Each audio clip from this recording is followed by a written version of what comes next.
Hello, Detroit and the world. Welcome to a special 100th episode celebration of Authentically Detroit, broadcasting live from the new Stoudemire Wellness Hub inside of Eastside Community Network.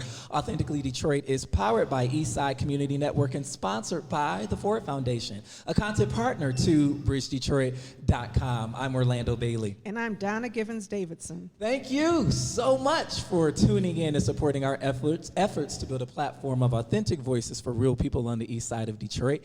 We want you to like, rate, and subscribe to our podcast on all platforms. We drop a new episode every week, so be sure to turn on those notifications.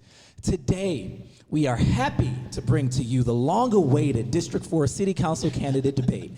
This debate is brought to you in partnership with bridgedetroit.com and the Stoudemire Wellness Hub, housed right here inside of Eastside Community Network. There's a small audience here, and they have promised to remain silent throughout the duration of tonight's debate, except for right now. Please help us welcome the candidates for District 4 City Council seat, ML Elrick and Latisha Johnson.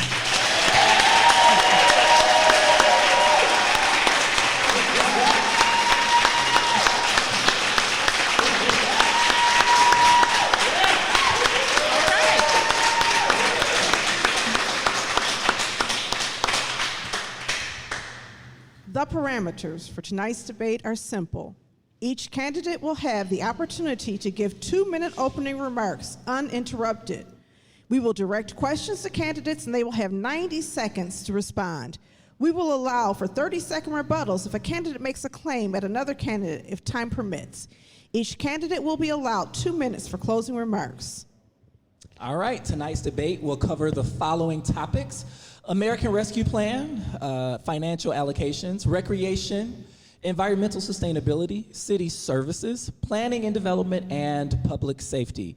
We flipped a coin to determine who gets to go first in their opening remarks, and Latisha Johnson gets to go first. Latisha, you have 2 minutes for your opening remarks. Good evening, and thank you all so much. Thank you to Authentically Detroit for having us. I appreciate you all for being here. I am Latisha Johnson, a proud native Detroiter.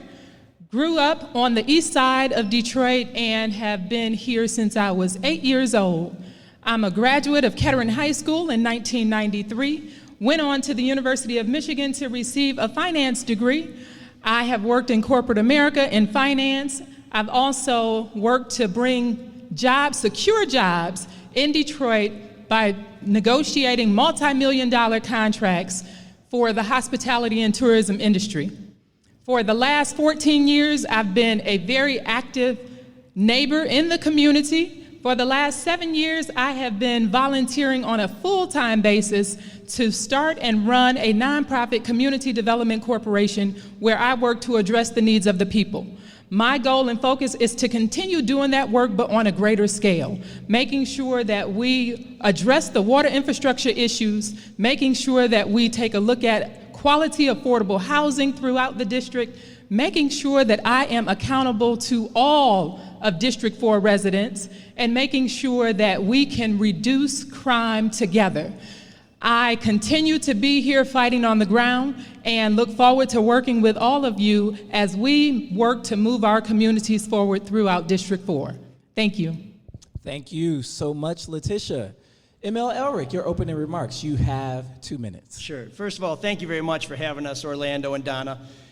Congratulations on the 100th episode of Authentically Detroit. And thanks, everybody, for coming out tonight and for watching. It's weird to be against Latisha because we know each other. We both have served in our neighborhood association. Our kids have gone to school together. We've both been working for the community since we got here. You probably know me from TV. Here's what you don't know. I have deep roots in the community. My great-grandfather built a house on Algonquin. If you're looking for it, there's an Elrick for Detroit sign in front of it. My grandmother lived in a house on Camden when she used to commute to clean houses in Grosse Pointe. That was my Irish granny. And when I moved in 1999 to my house on Outer Drive, it wasn't very long before I became very active in my community. You've heard about me cutting lawns as the East Outer Drive street rep, and I'm happy to help keep the neighborhood tight. But I've been a coach at Baldock Park. I've been a coach at Mesmer Park. I've been a mentor. I've been a chaperone for my kids' school trips. I've been a sleepaway cabin leader, and let me tell you something. That can be something with the little kids there when you got a bunch of middle school kids in a cabin. But it's all about giving back to the community, and that's why I'm doing this. Because it feels to me like Detroit has given me everything, and it's my opportunity to give back. I had to give up my job to do this because you can't be a reporter and a politician. But we need somebody who's going to fight for us. We need somebody who's going to bring all those things from downtown back to the east side. We need somebody who's going to fight for honest change, to get the corruption out of our politics. We need somebody who's going to bring opportunity, safety, and accountability to Detroit, to make our streets safe so that kids can play and old people can put their garbage out without getting run over. We need somebody who listens, who knows how to tell a story, who knows how to communicate, who knows how to keep us informed, and who has plans and policies. I have a policy to improve police. I have a policy to stop the flooding and to clean up government. That's just some of where I'm coming from. That's just some of what we're talking about. We're going to hear more about that through the rest of this evening. And I thank you for tuning in and for your attention. Thank you. Sorry, forgot the mic. Thank you. So ML, this first question goes to you first, and then to Latisha. Again, you each have 90 seconds to respond. What is your reaction to the mayor's ARPA plans? Did he get it right? And if not, what would you change? Yeah, so I don't think he got it right. And I told him that the first time he had a hearing. There is not enough money going to neighborhood stabilization. There's not enough money to help our seniors repair their homes. I just outlined some of the benefits of this plan on next door for seniors to get their roofs put on. It's a very important thing. It's a very good thing. But $30 million does not go very far. And when I talk to people, and I've been knocking on doors since January, they tell me they need help staying in their homes. People on a fixed income need to fix their homes. And I think Latisha and I will both tell you there's a lot of porches in this town that need to be fixed. And the problem is that money is not going to go far enough. And we can't afford to have Detroiters who have been through everything we've been through for the last 20, 30, 40 years leave. New people are coming, and I think that's great because we're making a city that people want to come to. But if we lose our legacy Detroiters, the people have invested, the people have made this city what it is that people would want to come to, that is a tragedy. So I think we need to increase that money. I also think we need to increase assistance to businesses that want to open. 71% of our businesses in Detroit are micro businesses, meaning 9 employees or less, meaning annual revenues of $250,000 or less. But here's what's good about little business. It's our neighbors. It's people who we live with, people who we go to school with, people who we maybe have a beer with. We need to help keep that money and that energy and economic revitalization right here in our city. And the mayor said, where are you going to get that money? If you're going to take money and put it somewhere else, I said, take the $50 million out of the internet thing because we can get the corporations to provide us free internet. We need that money to open our businesses and keep people in their homes. Thank you. Thank you. Latisha, what is your reaction to the mayor's ARPA plan? Did he get it right? And if not, what would you change? 90 seconds. So I don't believe he got it right. One of the first things I would have done differently is to spread out the community meetings that were hosted so that we could get more information out and get more people involved in the discussion. With over 100,000 people in District 4, there were 176 people that attended the District 4 meetings around how we spend those ARPA funds. We only had 109 people in the district that completed the survey. That's not reflective of the community to be able to say how we should spend those dollars. I agree with ML in that the $30 million that was earmarked for home repairs, not enough. We know that originally it was $20 million, and then City Council pushed to add an additional $10 million. We've been without grant funding to help maintain our properties for so long that we have properties that are in decay. We have residents that are seniors, many who retired from the city of Detroit, that need that additional assistance to maintain their homes. And I agree, it's roofs and it's porches that need to be addressed. I would call on these billionaires, the billionaire companies, to triple what the city has put forth to address roofing issues.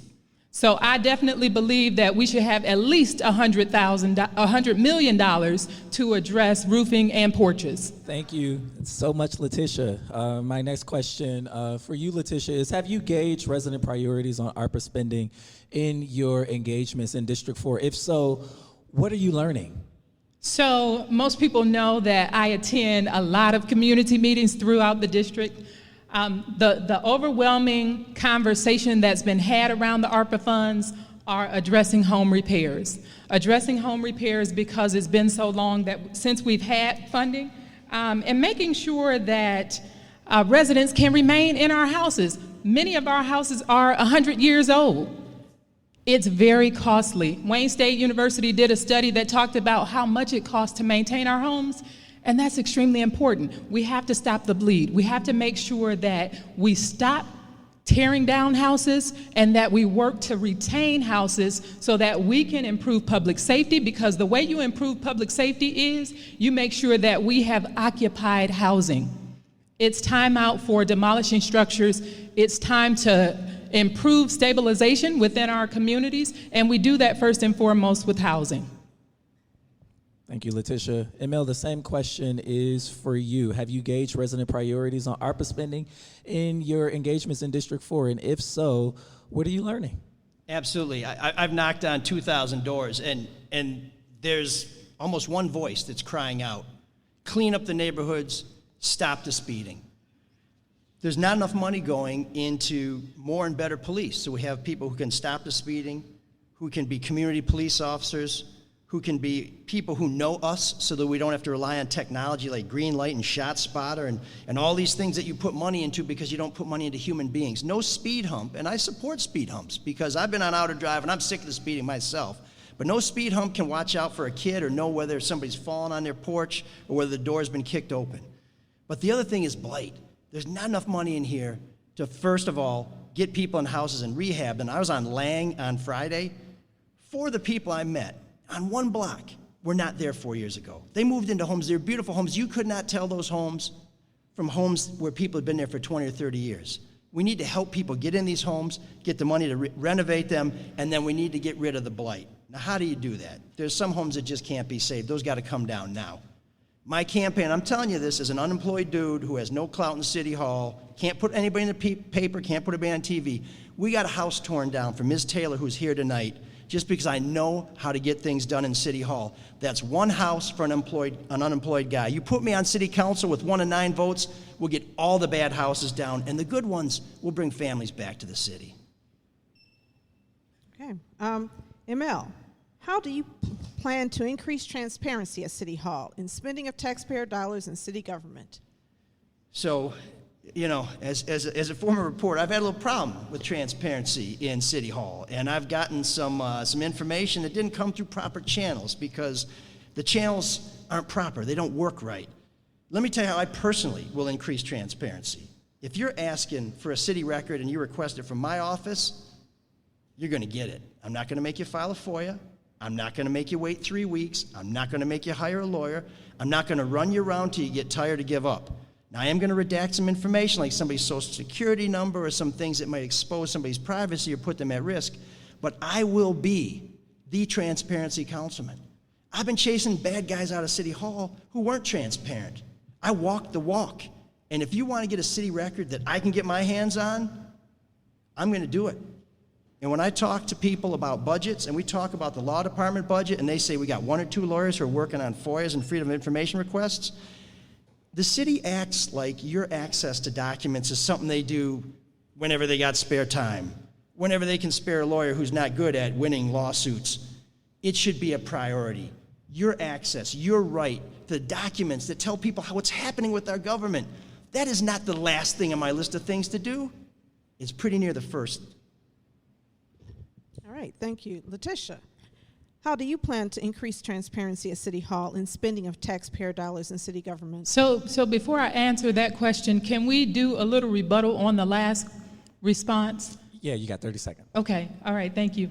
So I can't say whether or not my opponent had a house demolished, but what I do know is that Proposal N that was passed in 2019, there were $250 million earmarked for demolishing houses, and we are seeing those houses being demolished now. The house that my opponent had demolished was on the demolition list since 2019. Can I rebut that? Yes. Ms. Taylor, was the house next to you knocked down? Had you been trying to knock it down for 10 years? What had they told you before I made some phone calls? Yeah, they gave her the runaround. You can't hear Ms. Taylor because I got the microphone. She tried for 10 years to get it knocked down. I called the land bank. They said it's secure. It's not going to be knocked down. It's boarded up. I said it's not boarded up. They said we'll put the boards back up on it. I said, well, let me show you some pictures of the roof in the back. There's a hole in the roof. You can't board up a hole in the roof. Within 3 months, Thank you, ML. it was gone. Thank you, ML. Letitia, All right. your question is, once again, how do you plan to increase transparency at City Hall and the spending of taxpayer dollars in city government? So there's been a lot of discussion around the city clerk's office. The city clerk's office that maintains the records for city council. It is extremely difficult to get information out of the city clerk's office. I'm proposing that we have on the website, on the city's website, access to all information, making sure that we have budgetary information on the site, that we have actual numbers of what was spent for every department so that people can see how much money was earmarked for the departments and how much money was actually spent within the departments. I think one of the things that we find difficult is really understanding where dollars are going in the city. So we all just saw that the state of Michigan provided $3.7 million to the city of Detroit for individuals who had water backups. And the city's response was that they had spent the money on sanitizing and cleaning basements.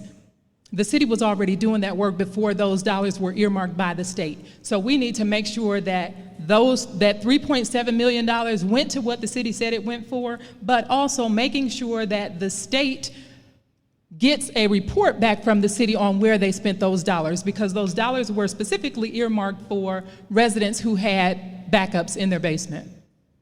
Thank you, Letitia. You have the next question. You go first on the next question, and that is, from your perspective, what are the most pressing issues in District 4? You have 90 seconds.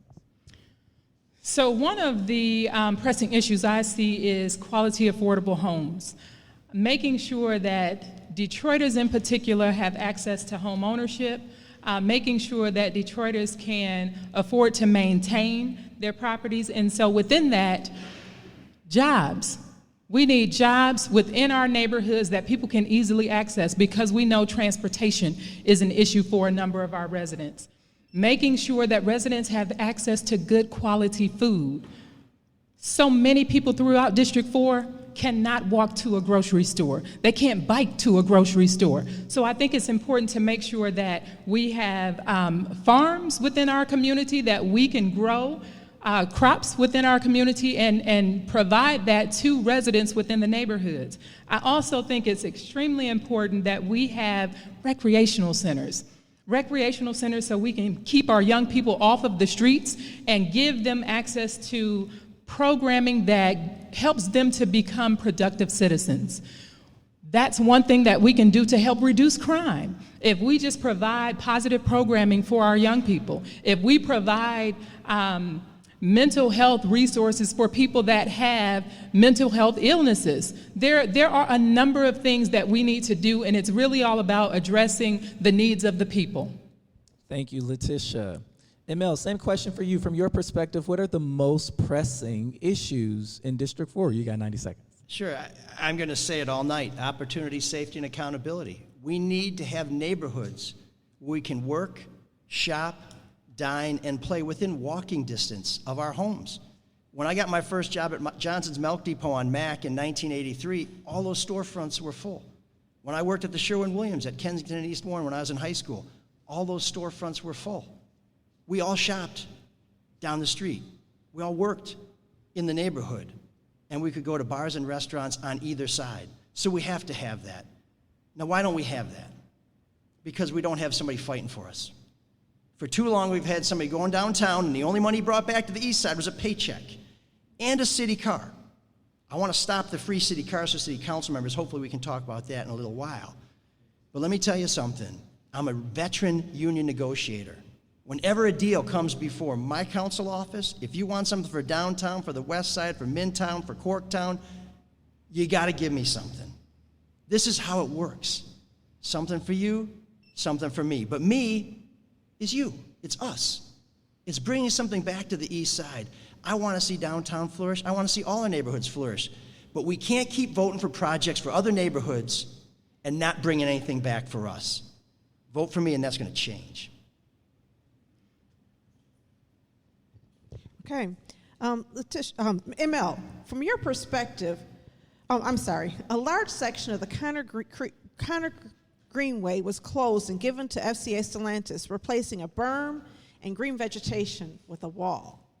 Should the Greenway be replaced and rerouted, and if so, how? Absolutely. So when you have major industrial projects and you lose green space, if you're out in the country, if you lose wetlands, it's understood. I think it's actually required by law. They have to replace it. So any green thing that was taken away to create that plant needs to be replaced. Now, I don't live on Beneteau. I live on East Outer Drive. I think to answer that question, we need to bring the people who are most affected by this, the people who use that space, the people who live near there, and say, what do you want brought back?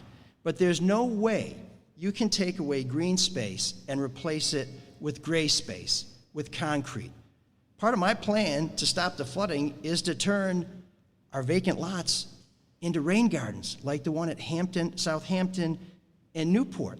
And so this vacant land we have, we can repurpose this, but we have to replace any green space we've lost. The best way to do that, the first idea should come from the people who are affected. Now, I'm happy to lead that effort. I'm happy to bring people together. I'm happy to convene people. Again, I'm a union official. When I joined my union, membership was 25%. By the time I left, it was 90%. I can bring people together. I can give us a common purpose, and together we can get something done. That's working for you. But here's the other part that's important. It's working with you.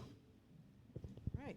Latisha, a large section of the Connor Creek Greenway was closed and given to FCA Stellantis, replacing a berm and green vegetation with a wall. How should the Greenway be replaced, and if so, and rerouted, and if so, how?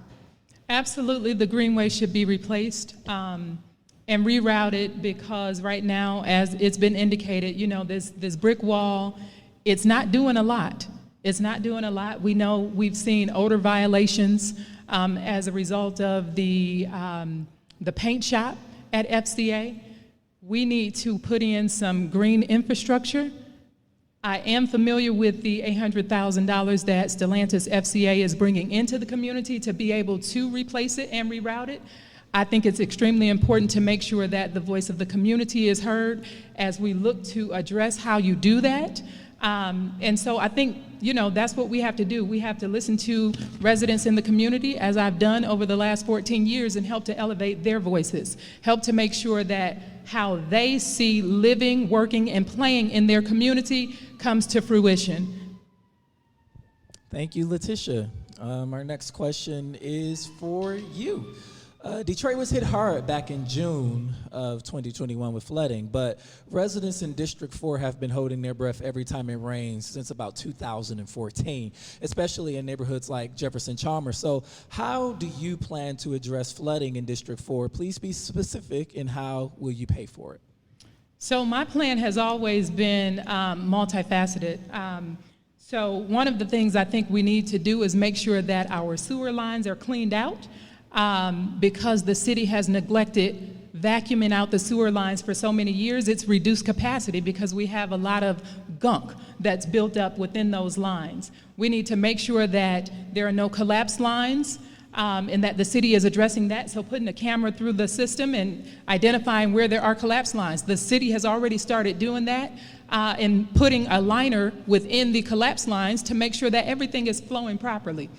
We all know that the pumping stations failed in June. The Great Lakes Water Authority has a capital improvement plan that is to address the pumping stations, to replace the pumping station at Connor Creek. Will that take too long before water continues to back up in our basements? They have the money now to get started, so it doesn't have to take too long. The city also receives $50 million a year from the Great Lakes Water Authority to maintain and improve the infrastructure. We need to get to cleaning those lines immediately. So the dollars are present to do the work. We have to make sure we're putting in long-term fixes, solutions for the water infrastructure system, and not putting a Band-Aid on anything. Thank you, Latisha. Emil, the same question is for you. Detroit was hit hard back in June with flooding, but every time it rains since 2014, residents in District 4 have been holding their breath. How do you plan to address flooding finally in District 4? Please be specific, and how will you pay for it? Sure. This is a very personal issue. When the rain started falling and didn't stop, we got 2.5 feet of water in my basement. I lost projects that my kids had done when they were real small. I lost things that have been left to me by my grandparents. I'm a guy who saves letters and photos. They're all gone. And what was the city's answer? Once in 500-year flood. I think it was actually twice in 7 years. So maybe that last 496 years went real fast, but we're just going to move past that. What we did that day, because I am a problem solver, and because I do know how things work in City Hall, and I do know who has the answers, we started making phone calls. And by midnight on June 26th, we announced a plan calling for DWSD and GLWA to provide backflow preventers at their expense to all of our homes. Also to provide sump pumps, so when the water comes in, it goes right back out. After doing a little more research, because remember, we came up with a plan in 24 hours. It's now a plan that the city is trying to implement, by the way. We called for green infrastructure, using the vacant land around us to help provide a place to hold that water that their system can't hold, because we don't have time to rebuild a new system. We need to keep our basements dry now, because when I go down the basement, I see nothing. And guess what? That's a good thing, because I expect to see water, and we can't have that. People in Jefferson Chalmers have been putting up with this for 40, 50 years. It has to stop now.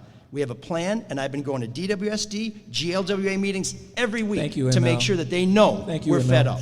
And so many of our residents have continued to face water backups since June 26th. I'm not a proponent of spending $600,000 to install backflow preventers in the 200,000 houses that we have in the city of Detroit. I think it's a Band-Aid. It's something that will not solve the problem. I have spoken to residents in Victoria Park, and they say they didn't see flooding in their basements until 2011, when the Great Lakes Water Authority took over our system. We have to address the infrastructure issues. If I may? Yes. So you said it would be $600,000. What was it to put the backflow preventers in there? It's roughly $3,000 per house, and if every house in the city of Detroit receives one, then that's $600,000. I mean, 600 million, okay. Sorry. Well, so the last flood we had in 2014, DWSD and GLWA spent $250 million to make people whole, except they didn't. They only gave us a little bit of the money that we lost, and now they're going to spend that much more because we have 32,000 claims. To me, we spend what it takes to fix the problem, and guess what? It's cheaper to fix the problem than to put us through all this trauma, to see all our neighbors move away and then have to pay for it anyways. We need to invest in Detroiters. We need to invest in each other's. Thank you, Emma. Thank you. And I'll continue to say that's not a fix. Thank you, Latisha. Can I have a follow-up question to ask regarding that. Has anybody heard, and I apologize if this is uncomfortable, but has anybody heard anything about the Northwest Interceptor and the impact of the Northwest Interceptor, or the Oakland-Macomb Interceptor, and the impact of the Oakland-Macomb Interceptor on some of the flooding problems? If so, what is your analysis, and what do you think about doing anything regarding that? And I'll start with you. I believe, Latisha, you answered first, and so Latisha and then Emil, and then we'll go back to our schedule. Sure. So, yes, I am familiar with it, and we've realized that the more populated Macomb and Oakland counties become, the more of a negative impact that receptor has on Detroit. The proposal really is, and I've talked to the Plumbers Union, who's given me advice and suggestions on how to address this system. It is to make sure that the Great Lakes Water Authority and collectively that we as a region push for them to have more retention basins within their county so that it retains their wastewater, so that when we have inclement weather and we are facing 3 inches of rain in a short period of time, it does not overwhelm our system, causing the backups that we've seen. That within itself is a highly politicized issue, but we have to get past it unless we want to displace residents in the city of Detroit, and particularly off the water. Thank you. Emil, have you heard of the Oklahoma Interceptor? And if so, what are your thoughts about proposals to address that concern? Sure. My understanding from talking to a former water department engineer is the real problem is the interceptor they didn't build. That would have alleviated a lot of this problem. That would have taken this water that we can't handle on this end of the system out of the system. But here's the problem. We don't have it. So we need to come up with a solution. Converting vacant land into green infrastructure, into bioswales, into rain gardens, into retention ponds is not a Band-Aid. It's a solution. It's a cheap, affordable, expedient solution to get this solved now. We can fight with Great Lakes Water Authority for the next 10 years. We can get tied up in court. We can do all that stuff. In the meantime, it's going to keep raining, and the next 500-year flood may be next month. We need to get working on solutions right now. And if you want to join the solution, go to change.org. You will find a petition there. 1,000 of our neighbors have signed it that outline our plan to stop the flooding now. We would love to have you sign that, because when I go to those board meetings, and I'm the only one who goes to those board meetings, I'm telling them we're not going away until you solve this problem. And if you think I'm going to go away before our problems are solved, I guess you haven't read my work. I guess you haven't seen me. Because I'm not just a watchdog, I'm a bulldog. And anybody who messes with you, I'm going to chew their leg off. Thank you, Emil. Because this is such a pertinent issue to our community, I just have one follow-up question, and then we're going to go back. And that is, are you proposing that we do green infrastructure in communities like Jefferson Chalmers and Jefferson Village, which are floodplains? Do you have evidence that green infrastructure will work in those communities? And if not, what are you proposing for those communities which are most heavily impacted by the floods? So I'm first this time? Okay, sure. Yes, I mean, we already see, so if you're watching this, District 4, the east side, is a big sprawling district. We have wonderful neighborhoods up by City Airport. We have wonderful neighborhoods down by the canals. Jefferson Chalmers is already turning vacant land into paradises. There are gardens there. There are farms there. Everything that we're calling for is happening right there. But part of the problem is the water goes through us down there. We have land within walking distance here that we could convert to green infrastructure and take that pressure off the system so that when it whooshes and rushes past us down to Jefferson Chalmers, they don't have more than they can handle. And yes, we need to fix the pumps. And yes, we need to fix the pumping stations. And I was the one who found out that the pumps were not working like they should be. And I told people about that. And I went to the Great Lakes Water Authority meetings, and I went to the DWSD meetings. I said, you need to have redundancy with your power supplies. You can't allow those pumps to go down, because when you screw up, we pay the consequences. And if you want to stop Detroit from being depopulated, the mayor talks about wanting more people. Let's start with keeping people. Let's start with giving people a reason to stay here. And one way to do that, take the vacant land, make it beautiful, and keep our basements dry. Latisha, do you believe that green infrastructure will address the flooding problems in Jefferson Chalmers and Jefferson Village, two neighborhoods which are currently flood zones? I believe that it can help, yes. So we know that right outside of, on the west side of FCA, they have a bioswale there. So Beneteau did not get impacted the way some of the other communities did throughout District 4. But we also know that the parking lot at FCA did get flooded. So that speaks to how much green infrastructure do we need to have in order to prevent the backups that we've seen. It would take a ton. I have, for 3 years, help to disseminate information to our residents on ways that we can help retain water. I've been encouraging residents to install rain gardens, to install rain barrels, bioswales, and things of that nature. So it isn't new to me. I think it will help.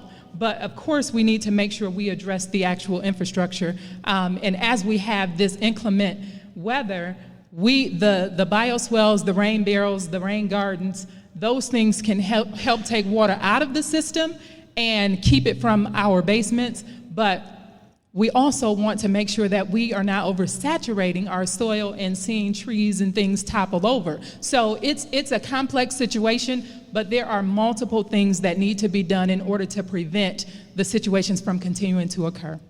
If I could have a brief rebuttal? Sure, go for it. And I don't know if it's technically rebuttal, but I think what you've heard is we agree on a lot of the solutions.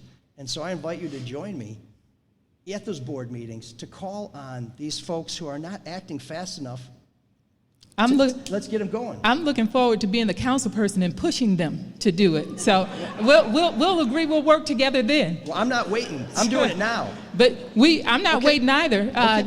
We have just 2.5 weeks before the election. So once the election takes place, we'll get to work. We'll get to work and make sure that we hold them accountable for doing the work.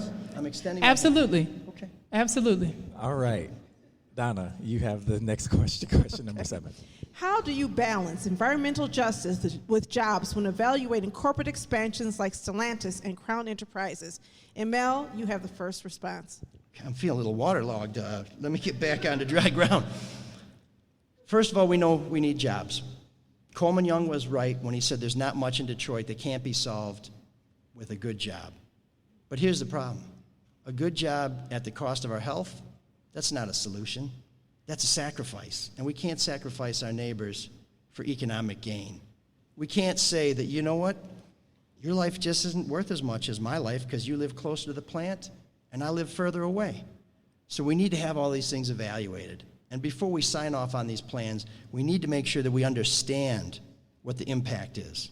And if we go ahead and we put these things through, and this is where you want the accountability. Emil, I'm going to guidance. interrupt you for 1 second. I'm sorry. We're going to give you an opportunity to rebut. We've lost signal on the Facebook stream, and I was rolling. It just happened. It just happened. We're going to try to get it reset really quickly because it is not broadcasting, and we want to make sure that the folks in District 4 can hear that. So just give us a second. Sorry for the technical difficulties, folks. It happens. All right, we're back. Donna, can you repost the question? All right. I am so sorry. Our apologies to our Facebook streaming audience. We lost the signal, but we are back. All right. So, Emil, you had started to respond. I don't know if you want to start from the beginning. You were rolling. How do you balance environmental justice with jobs when evaluating corporate expansions like Stellantis and Crown Enterprises? Okay. Yeah, once you're 53 years old and you get rolling, it's hard to get that head of steam up again, but I'm going to do my best. First of all, we can't sacrifice health for jobs. That's not a solution, but we need jobs. So before we do any deal, we need to make sure we fully understand the environmental impact, and we have to communicate with those who will be, first of all, in the impact zone, and second of all, with everybody else in the area to find out, is this worth it? How do we feel about it? So we need to engage the public more. But let's skip ahead, just in case people heard most of my first answer. Once we have a deal, once we've decided that we like what's been offered to us, this is where you want the accountability guy there at the table for you.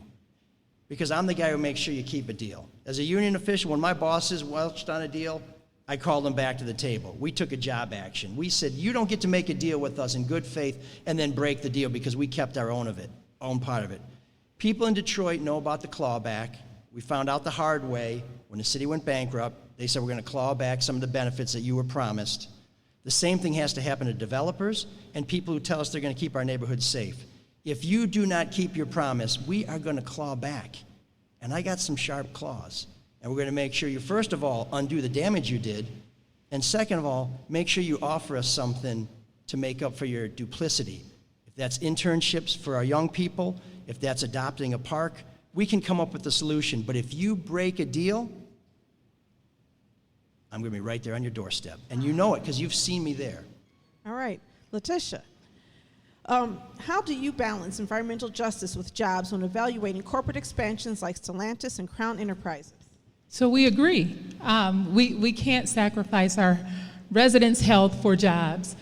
We know that we definitely need to have jobs and good quality, high-paying jobs for our residents, but we also want them to be healthy. So we need to make sure, just as I went to City Council to require that FCA puts in a violation notification system so that when the odors from the paint shop are moving into our communities and can increase and impact asthma, people who have asthma and health situations, that we are addressing that we're making sure that state regulators are out and finding the companies, that they are also holding them accountable for making sure that we're not negatively impacting the health of our residents. That's first and foremost. And so my husband actually works for FCA at Jefferson North, and he and I have had this conversation as well, that he has asthma. He's worked in the paint shop, and I asked him, did you as an employee even wear a mask when you were working in the paint shop?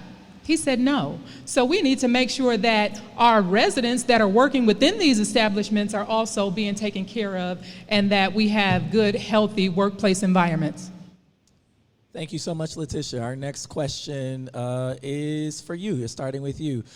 The mayor has outlined strategic investment areas for a few planning studies and development projects in District 4, but the district, of course, is much bigger than those few neighborhoods. How would you steer investment in those neighborhoods? So I think one of the first things we need to do is focus on stabilization, and that first and foremost is on housing. So when I was on the board, when I was a vice president on the board of East English Village Neighborhood Association, that was one of the things that I worked on. I created a plan for all of our block captains to be able to hold property owners accountable. We have to start doing that, block by block, neighborhood by neighborhood, because what we see is a lot of people violating the vacant property ordinance. Legally, in the city of Detroit, a residential property cannot sit vacant for more than 6 months. But in the city of Detroit, we know we've seen houses sit for years and no one's done anything about it. So we have to hold those property owners accountable, and I would like to use the power of my office to go after them one by one, institution by institution, and make sure that either they rehab that house and get it occupied, or that we take it back from them and we make sure that we are giving priority to Detroit residents to acquire those houses. Thank you, Latisha. Okay, ML, the mayor has outlined strategic investment areas for a few planning studies and development projects in District 4, but the district is much bigger than those few neighborhoods. How would you steer investment in those neighborhoods that are not targeted? So first of all, I think it has to be organic. We have to hear from the neighborhoods what they want and what they need. We've had too many plans coming from downtown that don't fit our needs. I think if you followed what's going on with the Fitzgerald project on the other side of town, the city came up with it. They came up with all the things they're going to do. They're going to do it this way and that way by this time and that date. Never happened. District Detroit, oh, we got this great plan. We're going to do this way, we're going to do that way. Nobody in the neighborhood was talking about what they want. Didn't happen. We need to be organic. We need to find out what our neighbors want to do in their neighborhoods. And I completely agree with Latisha. We need to be on these landlords who are derelicts. When I knock on doors, my first question is, what can we do to make the neighborhood better? And there's something called the nuisance abatement program. There's a house at Somerset and Casino that neighbors have been trying to get dealt with for a long time. I called on it like I called on Ms. Taylor's house. They said, we don't own it, so there's nothing we can do about it. So don't send us the pictures this time. We do have the nuisance abatement program, which means we can go after the landlord, and if the landlord doesn't work with us to improve that property, we can take that property. That house is now in the nuisance abatement program. And just today, I heard about from a man in Gratiot, Finley, who was concerned about squatters in a land bank house. We told him, empowered him, who to call and how to go after that. He called, he left the information that was requested, and today those squatters are gone. That house is boarded up. That's because our neighbors told us what they needed to make the neighborhood better. And we took that back to City Hall and told them what they needed to do. We didn't wait for them to tell us what we needed done. Thank you. Thank you, ML. Latisha and ML, I want to re-ask the question I just asked, because I feel like a lot of residents were looking forward to hearing the answer to that question. And I don't think the question, I'm going to take journalistic privilege and say, I don't think the question was adequately answered. There are targeted strategic investment areas from the mayor's office. East English Village is one of those areas. Jefferson Chalmers is one of those areas. These neighborhoods are getting planning studies, and they are getting catalytic development projects, as well as streetscapes on their commercial corridors, right?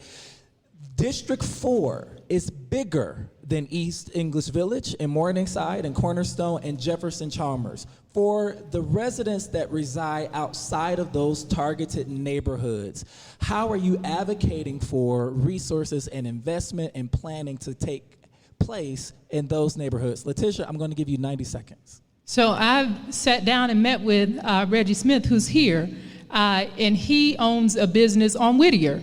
We've talked about getting individuals from the community that are interested in being entrepreneurs, making sure that they have access to those properties. So I think there has to be a holistic approach. We have to look at each community individually and identify what it is that people want to see within their neighborhoods. I've spoken to Sandra Turner Handy and talked to her about what is it that you'd like in your community. And I shared with her one of the greatest resources that we can have is one another, making sure that we know what's going on in the community and they know what's going on within City Council. So every neighborhood has its own plan. I think it's difficult to say, okay, we're just going to do all of these things, because even when we look at the areas that do have the strategic neighborhood funds, that also includes Gratiot 7, we know that our residents feel like their voices weren't heard throughout the process, that the city has identified what it is that they want to do within our communities,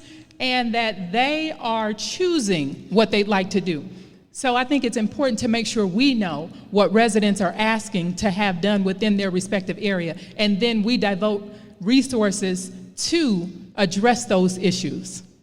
Thank you, Latisha. ML, I'm going to repose the same question to you. District 4 is bigger than the strategic investment areas, Jefferson, Chalmers, East English Village, Morningside, and Cornerstone. And residents that reside outside of those are wondering, when will planning come? When will catalytic investment come? And my question is, how do you plan to advocate an investment in planning in the neighborhoods outside of the current strategic planning areas? Sure. So I know 7 and Gratiot very well. I used to take saxophone lessons there. And if you ever heard me play saxophone, you know why I became a reporter. But that neighborhood does not look like it did, and it needs to look a lot better. And while we plow all these resources into these designated areas, we use up precious limited resources, but it's very important to understand that what's happening on East Warren is happening with $5 million of money from Blue Cross Blue Shield. And I understand that the city does not have enough money to fix all of the places we want them to fix as fast as we want them to fix them. So let me tell you how I approach that. Strategic partnerships, creative problem solving. When I started coaching at Baldock Park in 2005, the city was not cutting the grass. Eagle Sports, a faith-based charitable sports and tutoring program, said we are going to get something going over there. Most of the recreation we have in our district is because of nonprofits. The East Side Youth Sports Foundation, they grew up and they did something there. If we work with the neighbors to identify what we want to do, we can find partners who have deep pockets, who have community reinvestment obligations like banks do, where they can take their money, not our money, which we pay in taxes, their corporate dollars, and repurpose them, direct them to the places we want that to happen. East Warren would not happen just with city dollars. We need to find those corporate partners and identify projects with the neighborhoods where we can say, you got the project, we got the partners, let's get it done. Thank you. Very, very quickly, I know Orlando reposed and rephrased the question, but I think it's important that we make sure we uplift and elevate that we need to have occupied housing when we look at these commercial corridors. So much of the dollars that have come to our communities has been focused within the commercial corridors. Even the dollars that were allotted in the East English Village or Cadue, East Warren area, they pulled those dollars from neighborhood stabilization and put them back into the commercial corridor. I think it's extremely important to make sure that we don't neglect the residents in the community. So even though Orlando wasn't happy with our responses, I think that's extremely important, and we need to make sure we uplift that. Time. ML, would you like to respond to that? You didn't like my response? No, because he reposed the question to both of us. I'm gonna. We can move on. I can't move on because I think I want to clarify some things. Right now, the city of Detroit, at least in the past few years, has had a policy where new housing development would not be supported by the city unless it went into those neighborhoods, even if it was being sponsored by an external sponsor. Right now, the city of Detroit is raising money from all of these sponsors to go into different neighborhoods. And so my question is this: if I'm a taxpayer and I live in a neighborhood that is not targeted, let's say Chandler Park, and I live in Chandler Park neighborhood, and there's a taxpayer who lives in another neighborhood, is it economically just for the city to be raising money and steering resources to one community and not the other? In other words, can I get a tax break if I live in those neighborhoods, or is there something city council can do to advocate for the people who have been left behind because there's just not enough resources to go around? And so I'm sorry, I have to ask that question because I think it's a question on the minds of so many Detroiters. I've been to evening city council meetings and seen people line up down the hall, just waiting to ask that question, when is it going to be my turn? And so I'm hoping to get an answer to that question. I think that is the spirit of what Orlando is asking you to respond to. Yes, we can do self-help. Yes, we can do some things ourselves. But the question is, how should city government treat people who live in different areas? Latisha, and then ML, can you respond to that? So it's extremely important for me as a city council candidate and soon to be city council woman to make sure that I know what's going on within our communities. I'm not sure how the city currently identifies the neighborhoods, but we know all of our neighborhoods have challenges, have things that need to be addressed.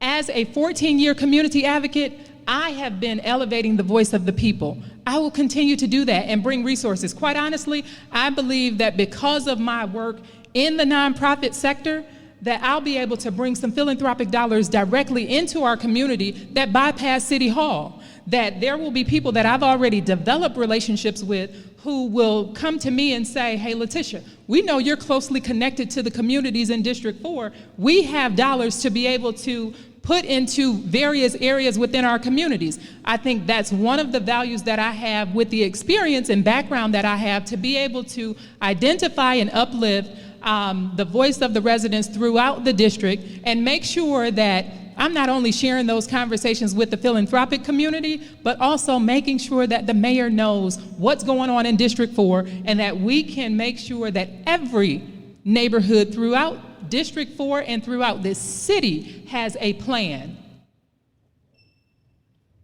Thank you, Latisha. All right. Oh, okay. ML, I'm sorry. Did you want to restate? It's a long question, but we know that the city has steered resources. We know that the city has said that housing development has supported housing development in some areas and not others, even when they're using external dollars. And the city is actively raising funds to go into some neighborhoods and not others. Because taxpayers, everybody has to pay, I think, the same property tax rate, income tax rate, no matter where you live. The question is it fair? And if not, how would you use the power of your office to demand fairness on part of all of the residents who live in the city of Detroit? Sure. So I think, first of all, it would be irresponsible to promise every one of our neighbors we're going to do everything they want right away. The resources are just too limited. And we've had too many people in City Hall who've been lying to us, who've been stealing from us, who've been making promises that they never keep. But I don't want to be beholden to City Hall. That's why I'm talking about strategic partnerships. That's why I'm talking about creative problem solving. If there's a neighborhood that's got something that they want to do that's ready to go, if there are neighbors who have come together and say this is important to us and we can't get the city to zero in on this and to spare some of those dollars, I certainly will fight to provide that resources. But just because the city says we're not giving it to you, I don't quit. I try and find a way around that problem. I try and find people who are ready to do that. I'm happy to find churches, nonprofits, foundations, corporations, you name it. People who say, we agree with this plan is viable. We saw when Obama restarted the economy, the money went to shovel-ready projects first. So if you're ready to go, I'm ready to work with you. And if you're not, I'm ready to work with you to get to that point. But we can't just rely on the money coming from downtown, because that's why we're in this predicament, because the money just doesn't come to the east side. It's time to send somebody there who's going to make it come, and if it doesn't come, who's going to find it somewhere else. All right. Thank you, ML. Donna, it is your question. All right.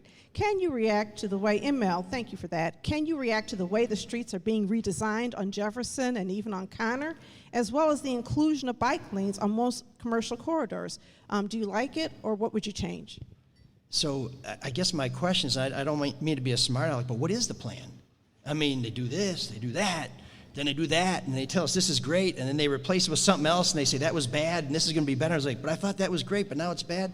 So when I look at what they're doing on East Warren and what I see what's happening on Livernois, if we're going to have bike lanes, and I like bikes, and I ride a bike, and I think it's one way to lessen our reliability on vehicles, and which are expensive and smelly and all those other things, it has to be a dedicated bike lane that is separated from traffic, both for the safety of the bike riders, for people crossing the street, And for the motorists, I know I'm not the only person who's tried to figure out, where do I take a left? Do I go through this part of the bike lane? Do I go past the bike lane and come around? That's dangerous. That's a recipe for disaster. So I think what I see in the plan for East Warren, where there's going to be a dedicated lane with landscaping on either side of it, that feels to me like a safe and beautiful thing. And guess how they came up with it? The first bike lane, they just said, this is what we're going to do. It's great. You're going to love it. It wasn't, we don't. The second time around, they gave us options. They gave us alternatives. They had hearings. Latisha and I both went and testified, or just, I guess, commented on what we thought was the best, most attractive, most feasible plan. It has to come from us. It has to be organic. But I do think if we're going to keep everybody safe, cars and bikes don't always mix so good when you just have a little green paint. Okay. Latisha, can you react to the way streets are being redesigned on Jefferson and Connor, as well as the inclusion of bike lanes on most commercial corridors? I agree with ML. I don't know the plan on East Jefferson. I know that it's being redone, but I can remember going to the meeting with Jefferson Chalmers residents when the city first came out and said, hey, what do you all think about these bike lanes? And resoundingly, the folks at the meeting said, we don't want them, but they still popped up. And then shortly after, they popped up on East Warren as well, when there was never a meeting in the community to discuss design, layout, or anything. So what I have seen is the design is horribly flawed. Number one, we need to take a closer look at where we put the bike lanes. I personally think East Warren was a bad idea, a bad location to put bike lanes, because it was only a 4-lane highway plus the center lane. And while a lot of people said, okay, it's going to slow traffic, well, it hasn't actually done that. I've had experiences where people, if I'm driving the speed limit, people go around me in the center turn lane and almost create horrible accidents. I've seen vehicles parked in the bike lanes because they're too wide. I've seen blind spots within the bike lane. So if you ever go to make a right-hand turn and there's a vehicle coming, you better be careful, because it's been designed horribly. I made sure to uplift all of those issues at the meeting that we had with the mayor's office as it relates to the bike lanes on East Warren, but I think it's always important to make sure the community is involved. Thank you, Latisha. Latisha, the next question is for you first. Is Detroit prepared for climate change? If not, what are your biggest concerns? We've seen that Detroit is not prepared for climate change. One of my greatest concerns is that the Detroit River is going to rise, going to elevate so much that it decimates the communities that are on the water. And so we need to make sure that we are, as we talked about, addressing our water infrastructure issues, making sure that we can retain as much of that water and have it soaked into the ground so that it does not overflow the Detroit River and cause us to lose houses. I really fear that we could have a Hurricane Katrina Ward 9 issue in the city of Detroit if we don't take a look at climate change and start to do something to slow the process down. Thank you, Latisha. ML, is Detroit prepared for climate change? If not, what are your biggest concerns? So I don't want to make this a Detroit issue. Is the world prepared for climate change? And the answer is absolutely, we are not. And we just got rid of a knucklehead in Washington who thought burning more coal was the solution. So I'm glad that's been taken care of. But the real issue is some of these problems we can't solve by ourselves. The hodgepodge way of putting up seawalls in Jefferson Chalmers, the tiger dams. It's time for us to bring the Army Corps of Engineers in here and bring some federal money in here and say, please come up with a plan that works for everybody in this part of our district. Let's get that fixed so we can preserve those homes and give people the quality of life and the security they deserve. But I've talked about the green infrastructure. I've talked about using this vacant land that so many people for so long have seen as a curse. I think it's time for us to recognize the blessings among us and to say that while other cities are built out where they can't do anything because they're building McMansions along Metro Parkway where, one nouveau riche guy opens his window and smashes another guy's window. We have vacant land here that we can use to try and mitigate this, to try and use the earth to heal the earth. And I actually think Detroit can be a green leader. We can be a model for the entire nation. And I encourage you to go see the Hamilton Rain Garden. I encourage you to go take a look what's going on Oakman Boulevard, where they're taking the water and they're putting it in the median and they're storing it until the system can handle that rainwater. We are making strides, but I'll just tell you something else that I've heard from talking to DWSD.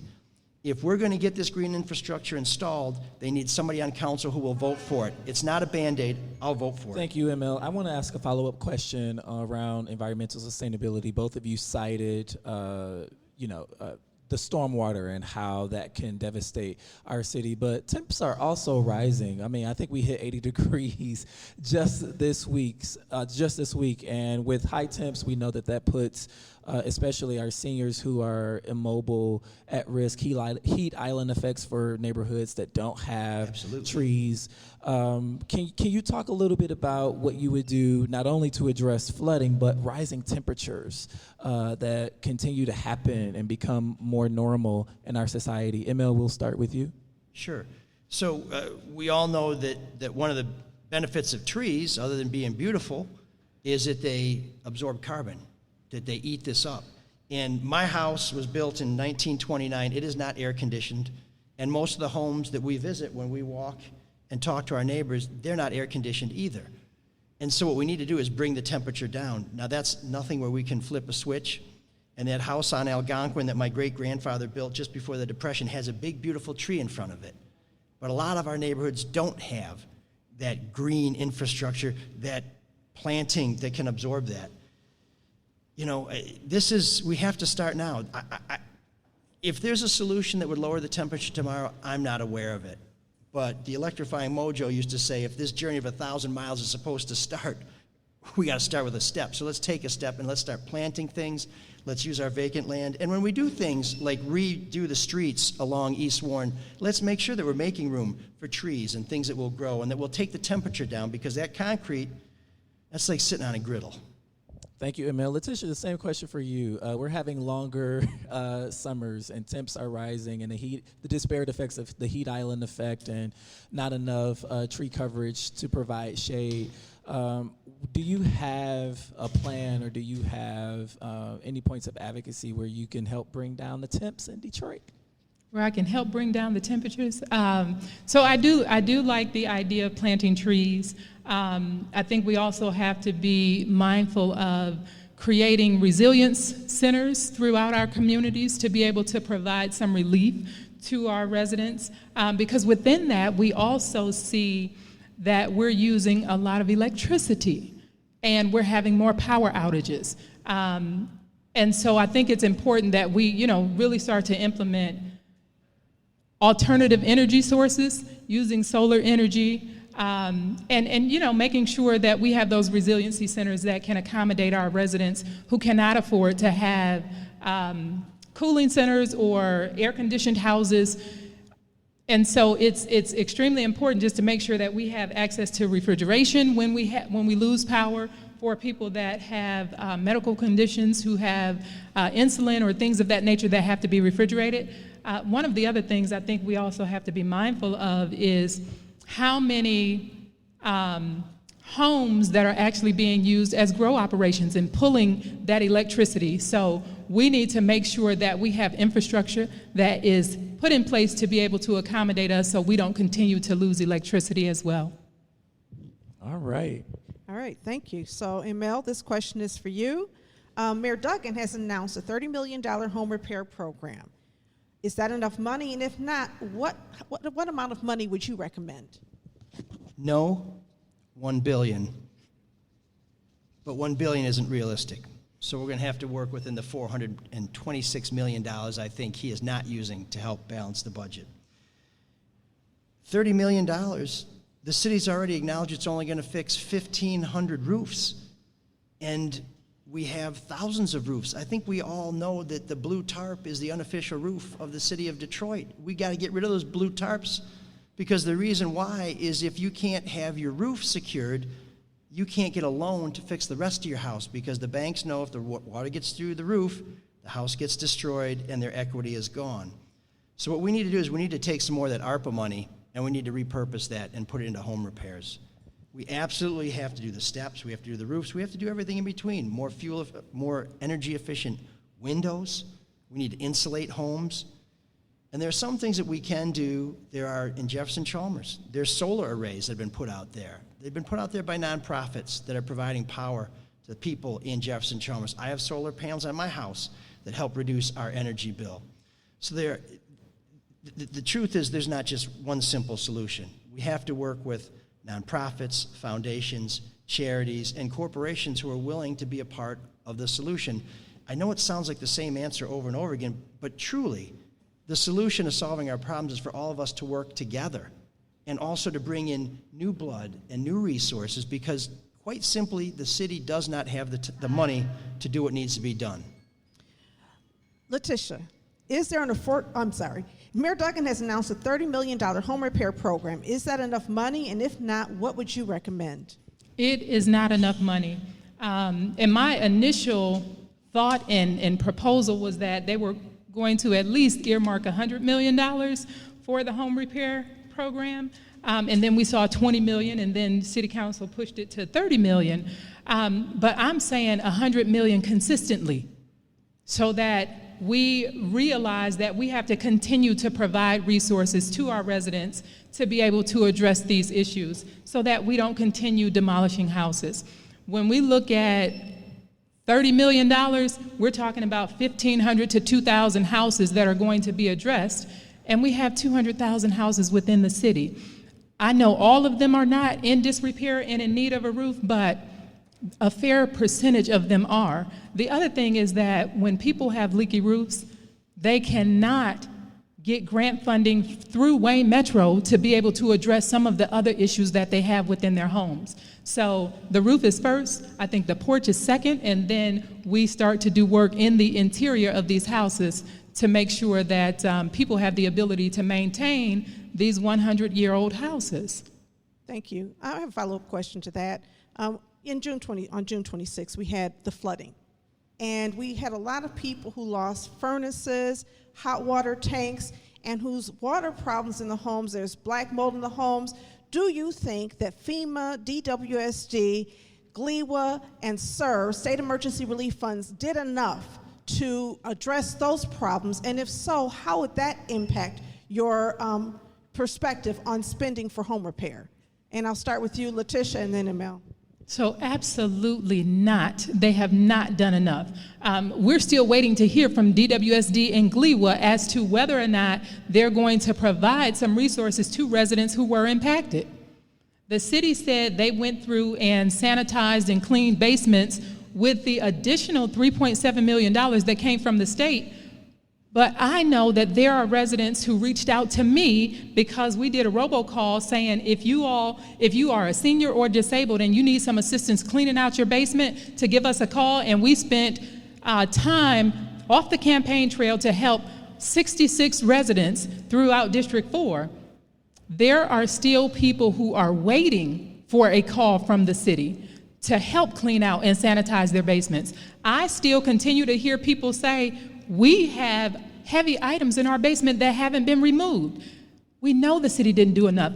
I would have said, okay, let's open up an emergency hub so that residents can come here, we help them fill out the paperwork, but that we also recognize that, is this a FEMA issue or is this a water infrastructure issue within DWSD and the Great Lakes Water Authority? I think we're trying to push it off on FEMA. FEMA has come in and done a horrible job with trying to make people whole, but then the state came in trying to help with that, and unfortunately, we didn't utilize the dollars effectively.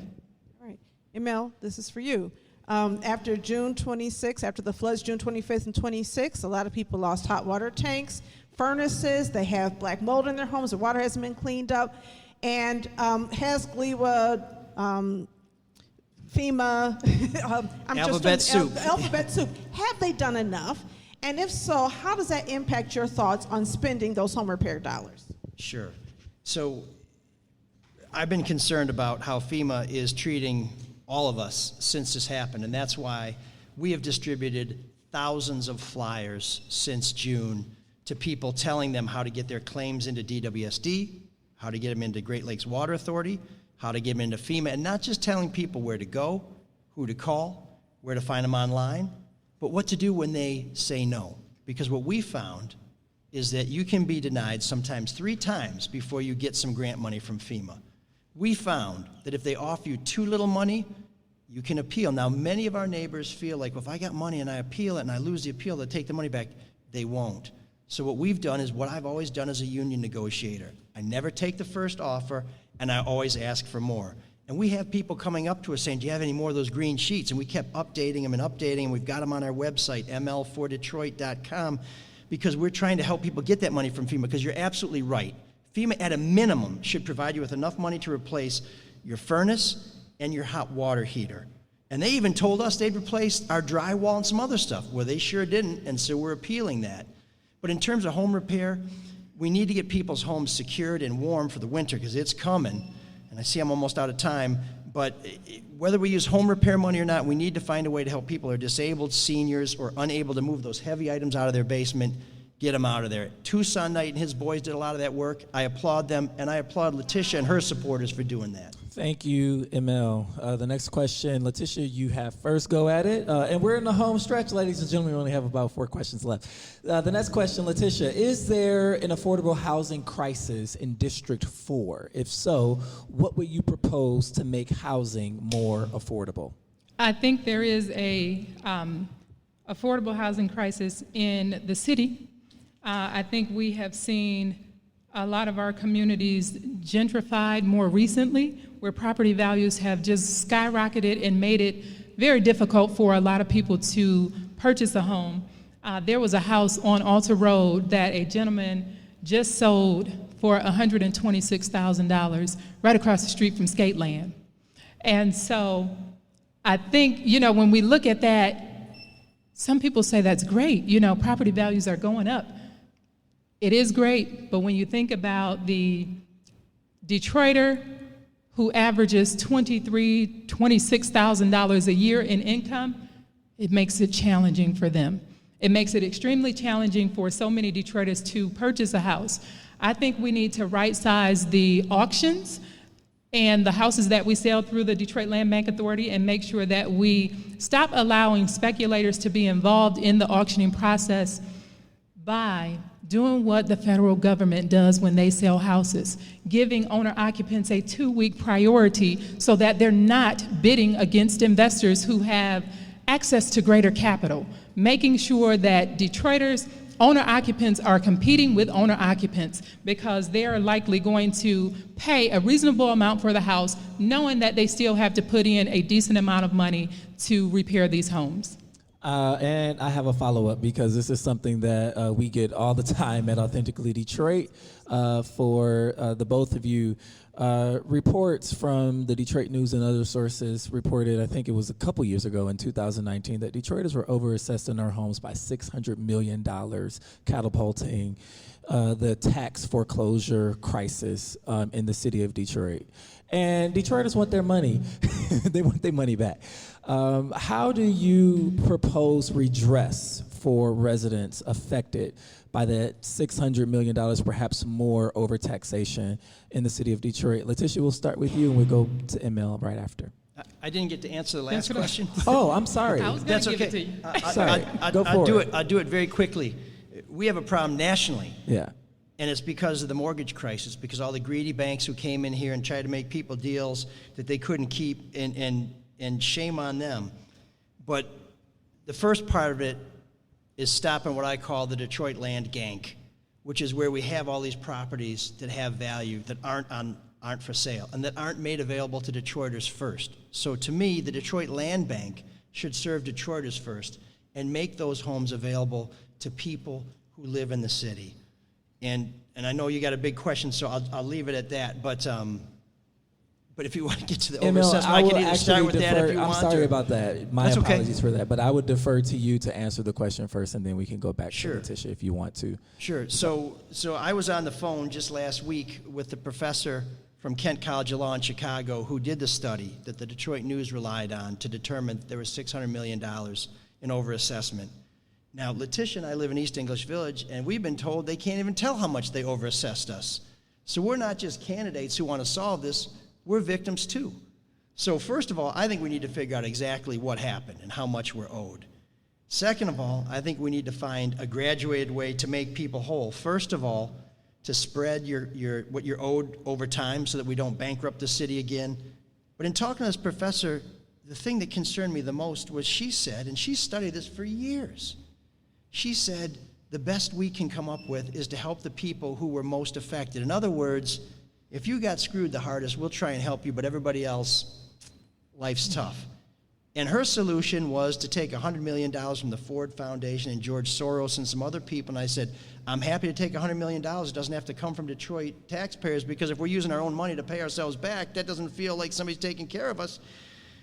But it's not enough. So here's what I would like to propose, and I know I have 15 seconds left, but it's time for a new grand bargain. We bailed out the Art Institute. We bailed out everybody else when we had a big problem. We know how to do a grand bargain. It's time to do it again, because I want my money back.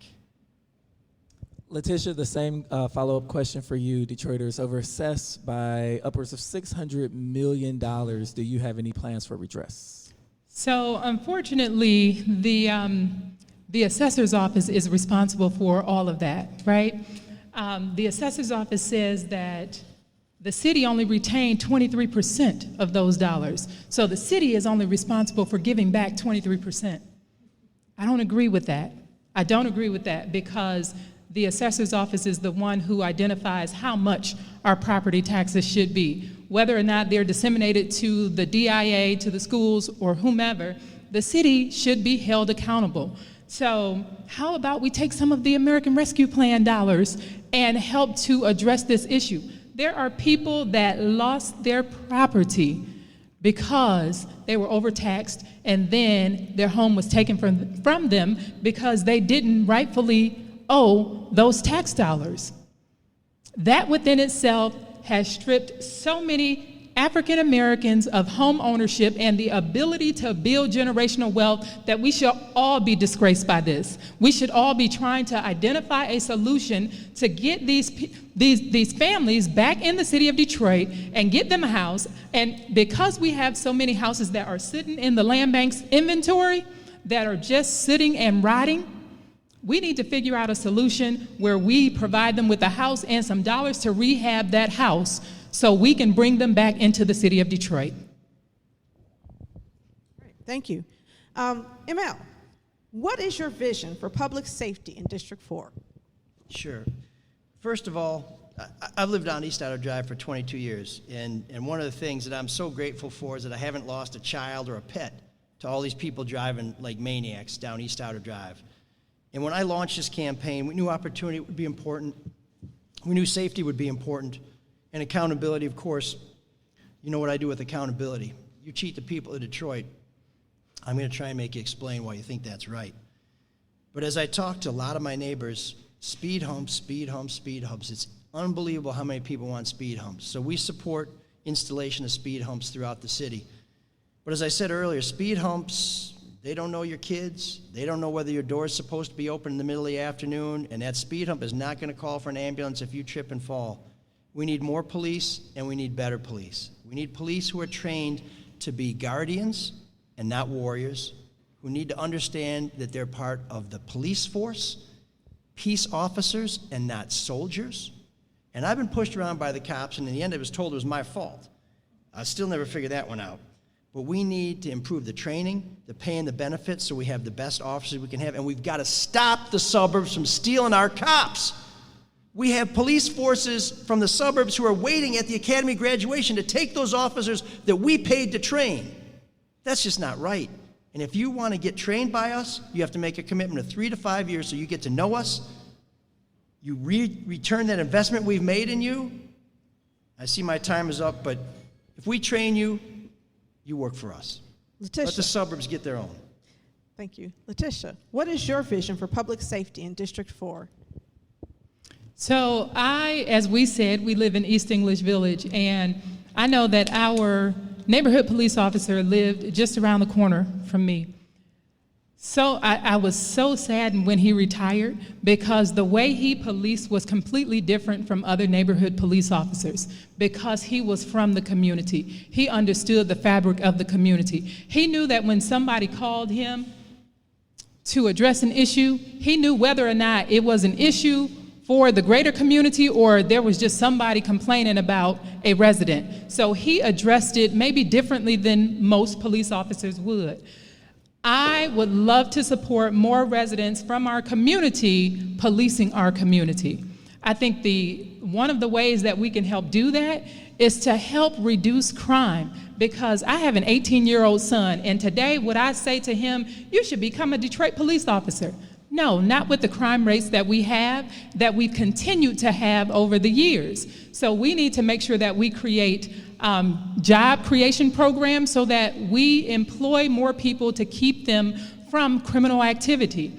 We also need to make sure that we support expanding the co-response program that the city and the Detroit Police Department has implemented in some precincts throughout the city, where we have a mental health professional that works alongside of Detroit police officers to address people that have mental health issues and not criminalize them.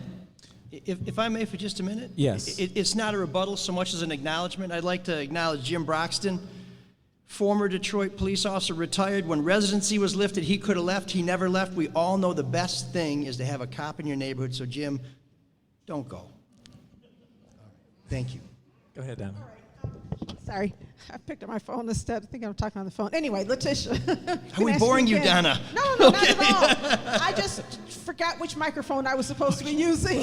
It's a long day. Latisha, when we talk about policing and we talk about crime and public safety, you talk about reducing crime in the community, we know that there are some people who believe that we need to reallocate fiscal resources to more prevention.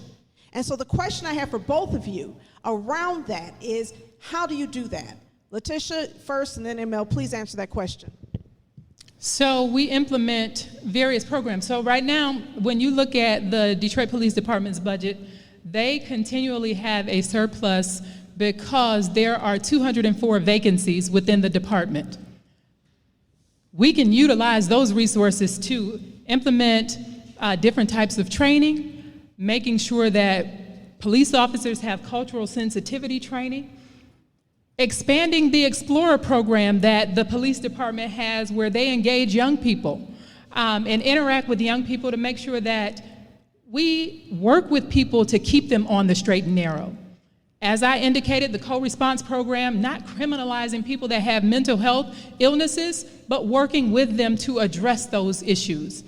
And making sure that we have these job creation programs, even if that's within the police department. We're introducing policing to young people to encourage them to become police officers. So it's all of those things can help to reduce crime and address the situation and make sure that we are also supporting residents within the community. Okay, ML, is the city targeting the right amount of money for policing, and how would you you've heard the calls for reallocating some of the funds so that we could spend more on prevention. What would you recommend? Sure. So, like many solutions, there's not a simple one. When I started in City Hall in 2001, we had 3,000 police officers. Now we have 1,700. So taking money out of the police department is not the solution, but hiring police is part of it, because as Latisha points out, there are a lot of vacancies. So what happens with that money? We make police work overtime. So now we're paying at time and a half, which is very expensive for us. The police are stressed out. They're running back and forth. Whenever we see them, it's never our best day when we call 911, and it's rarely their best day when they come. So we need to make sure that we do have services not only for citizens, but also for police officers to make sure that they are whole and healthy. But we do need to diversify the job classifications within the police department, so we have more social workers, more therapists, more people who are trained in de-escalation. And when I call for more and better police, I want police who come to us with degrees, with bachelor's degrees, with associate's degrees. Wayne State University has 2 police officers, POs, who have PhDs. Well, I wish we could get them to work for us, but we don't pay enough. So we need to do that. But the other solution, and this is ultimately what it is we need to get people jobs. We need to make sure we support people who have mental health issues, people who have economic issues, because I don't think somebody is born to steal, but I think if you can't get a job and you can't pay your bills and you have no option but to steal, or you think you have no option but to steal, you will steal. So we need to put people to work and return opportunity to our neighborhoods. Thank you, Emil. All right, we are on our last question, Latisha. This last question is for you first. Do you support the study of reparations by a task force as outlined in Proposal R on the ballot right now? Why or why not? I do support the study on reparations because I have personally seen numerous people displaced from the city of Detroit. As I already talked about, property values, rental rates dramatically going through the roof over the last 5 years. That has displaced a number of Detroit residents, longtime Detroit residents. And I also support it because we know that there are systemic issues that perpetuate oppression within the city of Detroit. Now, let me say this. I do have some questions about that proposal that's on the ballot. And I will identify the answers before I actually vote on the proposal. But some of the questions that I have are who actually identifies who the committee members are, how are they identified, selected, elected, whatever that process is, and also wondering if there's a finite amount of time where they do the study and then work to implement the ideas. But I also recognize that Proposal S is the proposal that sets up the ability for reparations to be implemented. So without Proposal S, there's no access to funding to be able to implement anything that comes from the study. Thank you, Latisha. ML, do you support the study of reparations by a task force as outlined in Proposal R that's on the ballot right now? Why or why not? So I absolutely support the study of how we're going to implement reparations, but I don't understand why we need to vote on it. Don't we all agree to this? Do we need to have an election for this? Why isn't our city council right now convening a task force? Why do we have to wait? The reason I'm running for city council, we have a city council that doesn't want to do anything. When they had Gabe Leland, a crook, sitting next to him for 3 years, and I pointed it out, they wouldn't even say, there's a crook sitting next to us. We can do this right now. And I think that part of the solution, and I'm not going to propose a solution, I'm going to work with people to come up with a solution, with the people in this room, with Chancellor Curtis Ivory at Wayne County Community College. We've sat down and talked about this. How can we come up with a fair and equitable solution? And I read a story in the Detroit News I thought was great, where a gentleman from Burt's Marketplace said, I want to use this as an opportunity to create generational wealth. I want to use whatever money we come up with to create scholarship funds, home ownership funds, entrepreneurial support funds. And for those people who lost their property at Black Bottom and Paradise Valley, you are owed cash. But for other folks, let's put that money to work where the entire community can benefit from it. And I look forward to getting to work on that as soon as possible, but we need city council members who are going to take action. Enough fiddling while Rome burns. Let's get going. Okay. Thank you, Emil. Thank you. It is now time for closing remarks. And candidates, you have 2 minutes. Emil, you're up first. Well, thank you very much. I'm glad I'm a candidate and not a voter, although I've already picked my candidate. But you got two people here who really care about their community, who are deeply invested. Latisha's been a community activist for 14 years. I've been coaching since my girls were little. My daughter Emily's here. She wants to be a teacher, so I'm going back 18 years. 14, 18, it doesn't matter. What you've got is people who care and who want to give back, who have given up their jobs to give back to the community. But I want to talk a little bit about something that concerns me, because I hear a lot of exclusion, people trying to say, well, Detroit's only for this or Detroit's only for that, and they want to draw a circle around people and to keep people out. And what I want to do is I want to draw a circle around those people so that we're all inside my circle, so that we're all working together on solutions. So that if you have a better idea than I do, I'm going to take your idea. I'm sorry. I just took that from Father Dwayne, who told me the circle story. So I'll tell you, I just stole it from Father Dwayne because it's exactly right. We need to be working together to make things better. I want to go to City Hall because as much as I respect Latisha and her work, I'm the only candidate who can get the crooks out of there, who can make sure that we get things done. I'm the only one with the experience who's walked those corridors, who's seen the deals, who's caught the rats, and there's more in there, and who can get us what we need back here in the neighborhood. My roots go deep. My passion is strong. I'm doing this to serve you. I believe that this is about public service and not self-service. I believe that public servant is backwards. It should be servant for the public. So the reason I'm here is because I want to make the East Side better. And if you're doing things downtown and you think all the money should stay downtown, claw back. Remember that word, because I'm going to use all my claws to bring something back to the East Side. I really appreciate this opportunity. Thank you, Orlando and Donna, for all the work you're doing. And everybody who's watching, thank you so much for giving us this part of your evening. All right.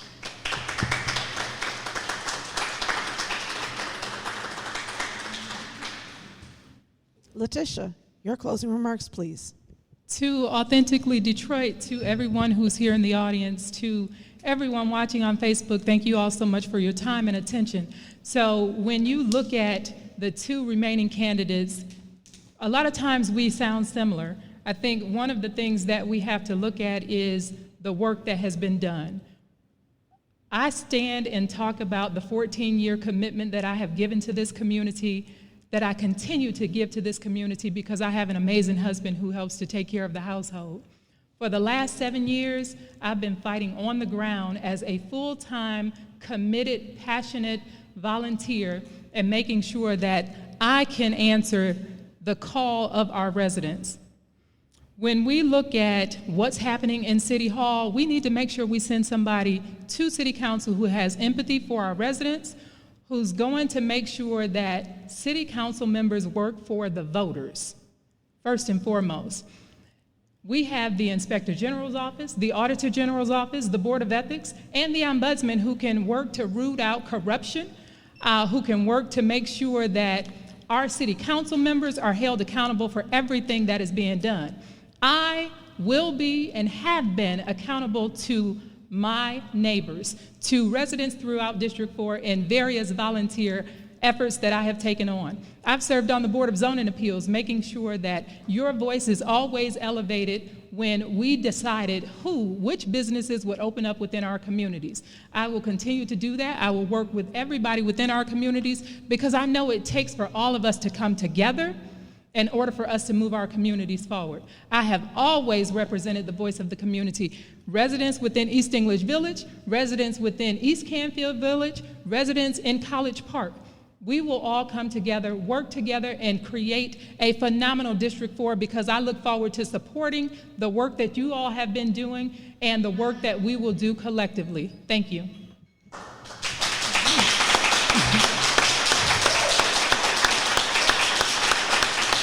All right. Thank you.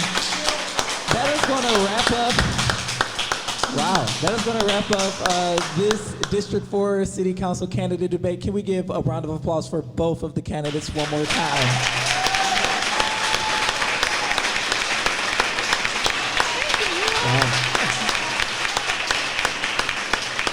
Our thanks to the candidates for being here tonight. We would like to thank BridgeDetroit.com and the Stoudemire Wellness Hub for their partnership on this. Until next time, everyone, we want you to catch the wave. Good night, everybody. Woo! Great job. Can I